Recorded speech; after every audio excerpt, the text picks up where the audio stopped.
You are looking at Julian's pronunciation guide, where we look at how to pronounce better some of the most mispronounced words in the world, like this other curious word. But how do you say what you're looking for today? Let's learn how to pronounce this name, this phrase from French. This is French for acute accent, pronounced in French. L'accent aigu, the French pronunciation. Let's break it down. L'accent. Accent is French for accent. The T is silent. Accent. Aigu.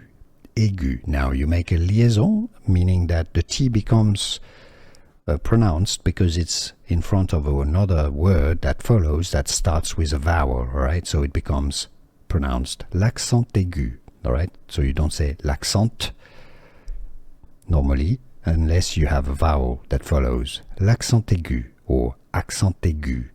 Accent aigu. Here are more videos on how to pronounce more confusing words and names too many mispronounced. Like this video if you found it useful. I appreciate your support. I'll see you soon and thanks for watching.